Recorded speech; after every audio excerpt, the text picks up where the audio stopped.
Bonjour les amis et bienvenue pour une nouvelle vidéo.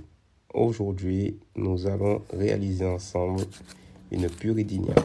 Pour cela, il va falloir 2 ignames qu'on va commencer par éplucher, enlever toutes les imperfections. Donc tu peux les éplucher soit avec un économe ou soit au couteau comme moi j'ai fait sur la vidéo. Tu as les deux méthodes, à toi de voir en fonction des outils que tu as à disposition.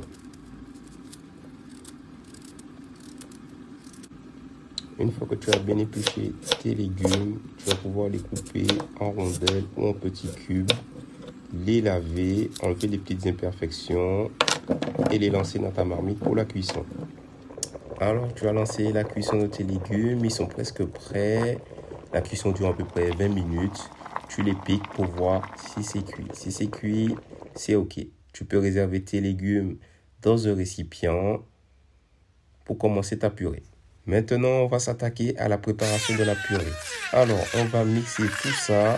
Moi, j'utilise un bras robot. Tu peux très bien utiliser un blender ou ton Thermomix, tout ce que tu as à disposition.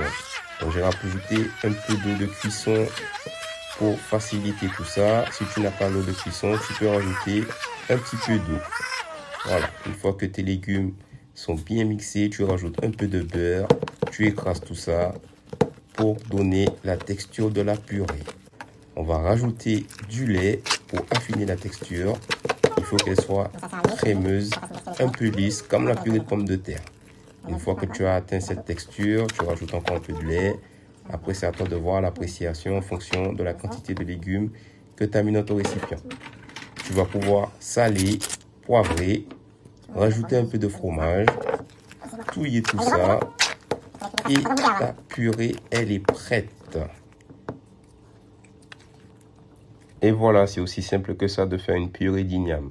Donc je t'invite à refaire cette recette chez toi et à venir me dire dans les commentaires ce que tu en penses. Tu peux l'utiliser en accompagnement d'un ragoût, d'un plat mijoté, du poulet, du poisson, tout ce que tu veux.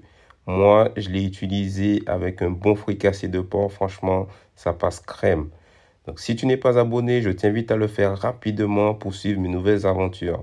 Je te remercie d'avoir visionné ma vidéo et je te dis à bientôt.